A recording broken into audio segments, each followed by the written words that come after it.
Grand Theft Auto. You might have heard of it. It was a movie made in 1977 directed by and starring Ron Howard, who would go on to direct films like Apollo 13, The Da Vinci Code, and How the Grinch Stole Christmas. The film follows a boy who ends up courting the daughter of a wealthy family. Unfortunately, the girl's family disapproves of the relationship, so they decide to steal a car and run off to Las Vegas to get married. Afterwards, hijinks ensue as the couple is chased down the interstate by the police, the girl's parents, and her ex-boyfriend. The movie is significant for being Ron Howard's directorial debut, but is generally not a particularly groundbreaking film overall. It is interesting though that it came out the same year as Smokey and the Bandit and yet does everything that movie does but ever so slightly worse.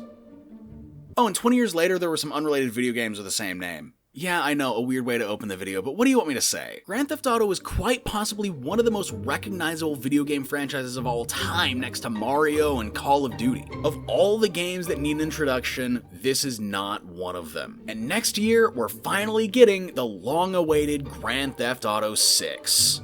Unless it gets delayed again. But regardless, I wanted to do something special to mark what will inevitably be one of the most important releases of this console generation. Considering it's only been a brief 12 years since the last one, holy sh! So in the months leading up to GTA 6, I'm going to be making a series of retrospectives on the different eras of the Grand Theft Auto franchise. According to Rockstar, GTA is split up into 3 distinct eras: the 2D era, the 3D era, and the HD era. And today, we're starting with the 2D era, and the origins of the games as a whole. So let's not waste any more time as we dive into the humble beginnings of Grand Theft Auto. Our story begins with a fairly small company known as DMA Design, founded by one David Jones all the way back in 1988. Before GTA, DMA's claim to fame was Lemmings. Yeah, the same company that brought you the games about stealing cars and committing mass murder also brought you the cute puzzle games about helping cute critters not get themselves killed. A pretty major tonal leap if I do say so myself. That being said, maybe not as much as it seems on the surface. The Lemmings games did have a few edgy gags strewn throughout, but it is interesting when you consider that they put out a new Lemmings game pretty much every year for 6 years up until Grand Theft Auto's release. But I digress. The game actually started its life as a multiplayer cops and robbers game under the working title Race and Chase. Everything changed when one of the devs stumbled across a bug where all the AI cop cars would relentlessly gang up and destroy the criminal car. The devs thought this bug was so hilarious that they decided to just scrap the ability to play as cops entirely and change the objective from running away from the police to wreaking as much havoc as possible before getting killed. The game definitely had skeptics even before the game released, with some unnamed higher-ups at the company even trying to get the project shut down completely. Luckily though, the team was able to talk down these skeptics and allow them to continue its development up to release. In November of 1997, Grand Theft Auto was finally released on PC and PS1 a month later in December. The game was famously met with heaps of backlash. Parents groups were outraged at this murder simulator being sold on store shelves, and demanded that it be taken down and banned. Except, that's not entirely true. When GTA launched, it was not an overnight sensation. The graphics were dated and the gameplay,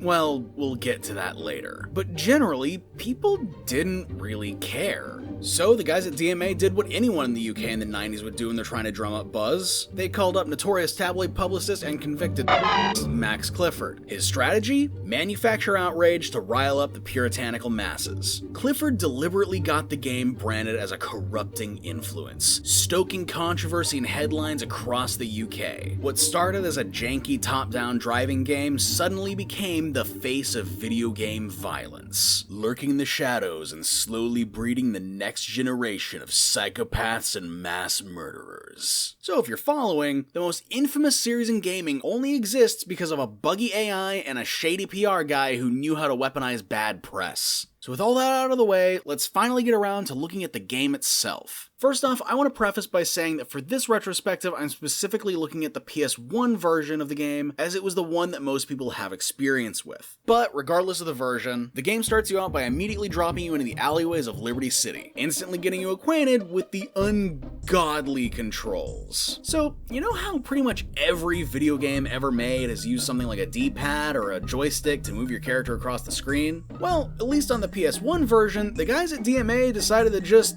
not do that. Instead, you accelerate your walking character with the X button. The walking controls in this game are tank controls with an acceleration button. It's a very unique control scheme. That being said, I do get what they were going for when they did this. The PC version has the same control scheme for walking and driving, so they probably didn't want to spend the time programming two separate control schemes for the console version. So they went with the scheme that makes the most sense for driving under the assumption that you'll be doing that the most in a game called Grand Theft Auto. I'm sure if you can get used to it, it's not that bad.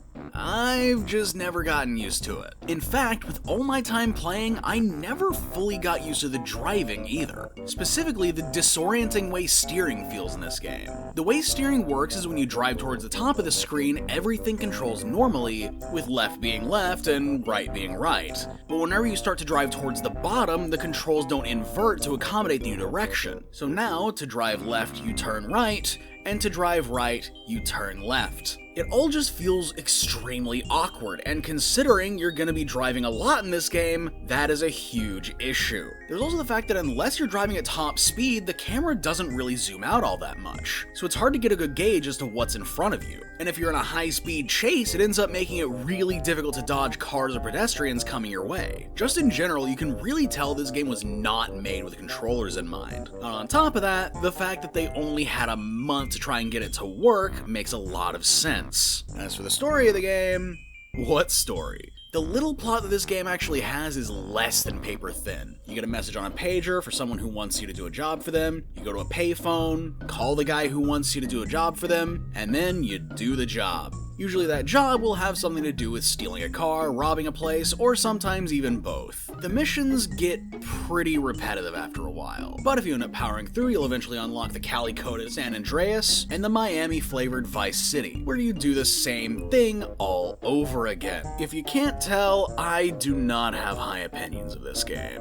If there's one nice thing I can say about this game, it's that the weapons are both diverse and very satisfying. Flamethrowers, rocket launchers, machine guns, everything you need to commit countless atrocities of varying magnitudes. This is obviously where the main focus went, giving the player the power to wreak as much havoc as possible, before either getting busted by the cops or getting too confident and subsequently wasting yourself. In the end, I completely understand why they felt they needed outside help to make this game stand out. The gameplay is rough, the story is non-existent, and even for a game made in 1997, it's not exactly pretty to look at. For context, consider this was the same year that gave us Final Fantasy VII, Fallout, and Symphony of the Night, and then compare those visuals to this game. Still, it can't be understated that this is still the game that laid the foundation for the sandbox genre as a whole. It was the game that started it all, but that's really all it is. In 1999, it would get an expansion called GTA London 1969, and it's Grand Theft Auto in London in 1969.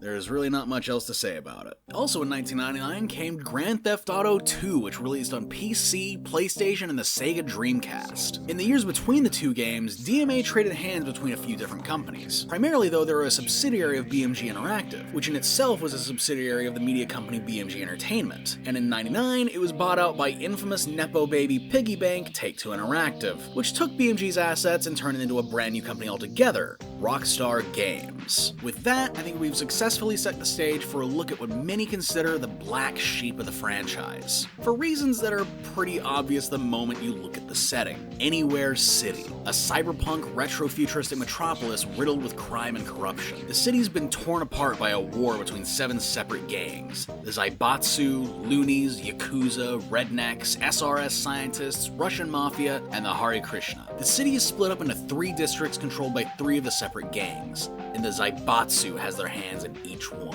You take the role of Claude Speed, a muscle for hire who makes his living by doing jobs for all the gangs in Anywhere City. Every mission in each district is linked to one of the 3 gangs, similar in nature to the first 2 Saints Row games. You know, the good ones. The main difference between Saints Row and here is that you're doing the missions for the gangs instead of working to take them down. Well, at least for now.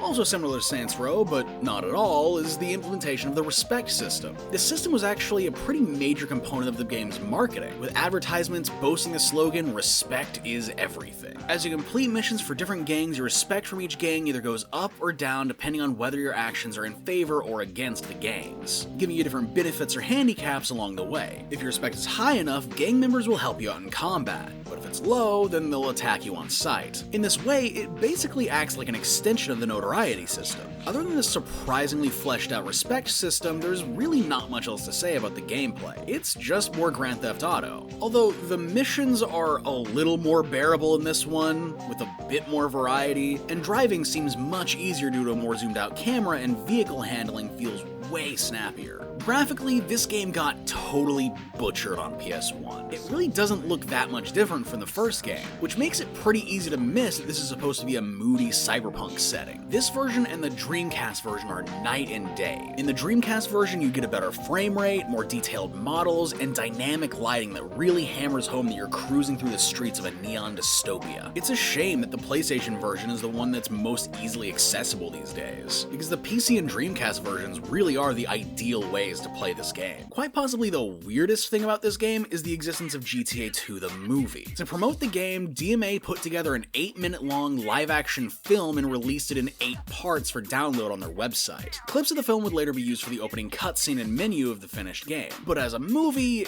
it's completely nonsensical. It's definitely more focused on setting the tone of the game rather than actually being a comprehensive narrative experience. At the end of the day, it's just a glorified commercial. Now, do you remember when I told you that GTA 1 and 2 only came to PC, PlayStation, and Dreamcast? Well, I lied, because once again in 1999, some absolute lunatics at Tarantula Studios, now Rockstar Lincoln, ported both games onto the freaking Game Boy.